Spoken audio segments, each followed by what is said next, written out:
Good morning everyone. अज असां class 10th subject mathematics chapter 2 system of real numbers exponents and radicals के बारे में पढ़ंदासीं।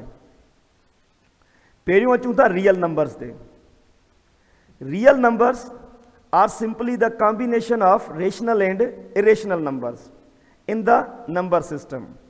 रियल नंबर जेके आहिनि नंबर सिस्टम में ये कॉम्बिनेशन हूंदा आहिनि रेशनल नंबर जी ऐं इरेशनल नंबर जी। या असां चई सघूं था real number is equal to Q union Q prime. हाणे इते क्यू रिप्रेजेंट करे थो रेशनल नंबर के ऐं क्यू प्राइम रिप्रेजेंट करे थो इरेशनल नंबर के। मतलब त ही कंहिंजी डेफिनेशन आहे रियल नंबर जी। R is equal to Q union Q prime is called real number। हाणे जेकर असां फर्दर डिफाइन करण चाहियूं इनके त जेके नंबर्स आहिनि फॉर एग्जांपल जेके नेचुरल नंबर्स हूंदा उहे प्रॉपर सबसेट हूंदा होल नंबर्स जा। मतलब त जेके भी नेचुरल नंबर आहिनि सब प्रॉपर सबसेट आहिनि होल नंबर जा ऐं होल नंबर्स जेके आहिनि प्रॉपर सबसेट आहिनि इंटीजर्स जा। इंटीजर्स प्रॉपर सबसेट आहिनि रेशनल नंबर जा ऐं रेशनल जेको आहे प्रॉपर सबसेट आहे रियल नंबर्स जा। उनखां गॾु इरेशनल नंबर भी प्रॉपर सबसेट आहे कंहिंजो रियल नंबर्स जा। हाणे अचूं था फ्रैक्शन ते। फर्स्ट असां डिफाइन कयूं था terminating decimal fraction. A terminating decimal is a decimal that ends It's a decimal with a finite number of digits। Terminating decimal जो मतलब आहे जेको ख़त्म थी वञे जंहिंमें फिनाइट नंबर ऑफ डेसिमल्स हुजनि। कीअं फॉर एग्जांपल जीअं असां वटि ही आहे 1/2। जेकॾहिं तव्हां 1 खे 2 सां डिवाइड कंदो त असां वटि रिज़ल्ट ईंदो 0.5। मतलब त इन में फिनाइट डेसिमल आहिनि हिकु डेसिमल आहे।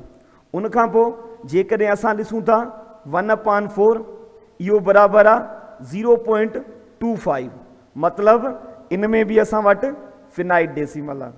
3/8 जेको बराबरि आहे 0.375 इन में भी फिनाइट डेसिमल आहे। त असां इन मां सिखूं था त जेकी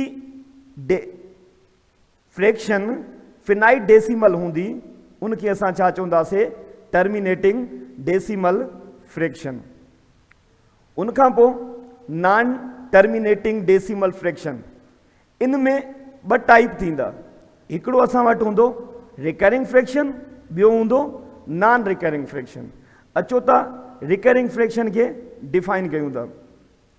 हाणे recurring decimal fraction a non-terminating decimal fraction whose decimal part contains some digits which are repeated again and again in the same order is called recurring decimal fraction। All such fractions can be converted to the form p by q where p and q are integers and q does not equal 0। त recurring decimal fraction असां उनखे चवंदा आहियूं अहिड़ी fraction जेके contain करे repeated block of digits. मतलब decimal खां पोइ जंहिंजा डिजिट जेको आहे रिपीट थींदा अचनि ऐं उहे सभु जेके असांजा रिपीटेड डिजिट्स हूंदा डेसिमल वारा उहे असां कन्वर्ट करे सघूं था p/q जी फॉर्म में। मिसाल जे तौरु असां वटि हिते आहे 0.3333 एंड सो ऑन। जेकॾहिं असां इनखे कन्वर्ट करणु चाहियूं त फ्रैक्शन में त इहो हिन फॉर्म में अची वेंदो 1/3 ऐं सेम 0.1666 जेकॾहिं इनखे असां कन्वर्ट करणु चाहियूं त इहो अची वेंदो 1/6 जी फॉर्म में ऐं सेम 0.090909 एंड सो ऑन। जेकॾहिं इन रिकरिंग डेसिमल फ्रैक्शन खे असां कन्वर्ट करणु चाहियूं p/q में त इहा ईंदी 1/11। उनखां पोइ आहे असां वटि non recurring terminating decimal fractions.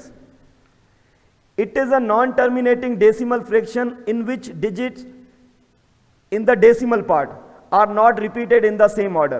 मतलब त जीअं असां पहिरें पढ़ी आया आहियूं रिकरिंग फ्रैक्शन में उनमें छा आयो डेसिमल खां पोइ जेके डिजिट हुया उहे रिपीट थियनि पिया ऐं नॉन रिकरिंग में छा थींदो डेसिमल खां पोइ डिजिट जेके आहिनि रिपीटेड न थींदा all such fractions can not be written in the form of p upon q where p q belongs to integer and q does not equal 0 ऐं उते असां इहो बि सिखी आयासीं त जेकी रिकरिंग डेसिमल फ्रैक्शन आहे उनखे असां p upon q जी फॉर्म में कन्वर्ट करे सघूं था नॉन रिकरिंग में छा थींदो जेकी असांखे फ्रैक्शन मिलियल हूंदी उनखे असां p upon q जी फॉर्म में कन्वर्ट नथा करे सघूं the numbers represent by such fractions are called irrational numbers ऐं जेके भी नॉन रिकरिंग डेसिमल फ्रैक्शन हूंदियूं उन सभिनी खे असां चवंदा आहियूं इरेशनल नंबर्स ही असां वटि एग्जाम्पल आहिनि जीअं असां वटि आहे रेडिकल 2 जेको बराबरि आहे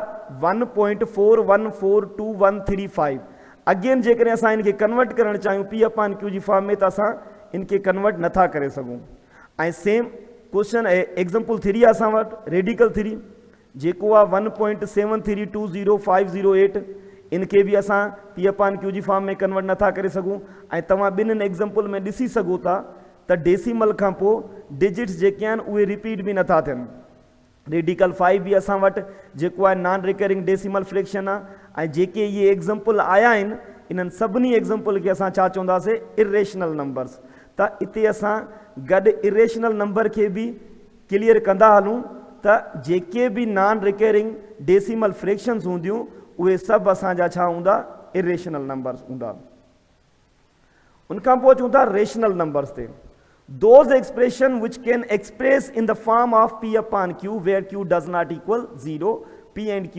are integers is called rational numbers उहे एक्सप्रेशन जंहिंखे असां p upon q जी फॉर्म में लिखी सघूं ऐं q 0 जे बराबरि न हुजे p ऐं q जेके उहे नंबर हूंदा उहे इंटीजर हूंदा त उनखे असां छा चवंदा आहियूं रेशनल नंबर्स चवंदा आहियूं मिसाल तौरु असां वटि ही नंबर आहिनि 5 आहे 1/2 आहे 1/3 आहे 0 आहे -4 आहे एंड सो ऑन ॿिया बि नंबर आहिनि जेके असां वटि छा हूंदा रेशनल नंबर्स हूंदा हाणे असां हिते पॉइंट क्लियर नथो थिए त उहे नंबर कहिड़ा हूंदा पहिरीं ॻाल्हि त जेके बि इंटीजर्स हूंदा उहे सभु असांजा रेशनल नंबर्स हूंदा हाणे जेके इंटीजर न हुजनि उनजी असांखे कीअं ख़बर पए जीअं असां वटि हीअ एग्ज़ाम्पल आहे 1/2 जेको बराबरि आहे 0.5 जे मतिलबु इहो असां वटि टर्मिनेटिंग फ्रैक्शन आहे असां ऑलरेडी पढ़ी चुका आहियूं 1/4 आहे 0.25 ही बि असां वटि टर्मिनेटिंग डेसिमल फ्रैक्शन आहे ही बि असां ऑलरेडी पढ़ी आया आहियूं उनखां पोइ असां वटि हीअ एग्ज़ाम्पल आहे 1/3 जेको रिप्रेज़ेंट करे थो 0.33333 एंड सो ऑन उनखां पोइ 6/11 आहे जेको इक्वल टू आहे 0.545454 एंड सो ऑन ही रिप्रेज़ेंट करनि था रिकरिंग डेसिमल फ्रैक्शंस के इनका असां छा सिखूं था त all terminating and recurring decimal fractions are rational numbers मतलब त पहिरियों तो इंटीजर जेके भी आहिनि उहे रेशनल नंबर हूंदा उनखां पोइ जेके भी असां वटि टर्मिनेटिंग ऐं रिकरिंग फ्रैक्शंस हूंदियूं उहे सभु असांजो छा हूंदियूं रेशनल नंबर्स हूंदा थैंक यू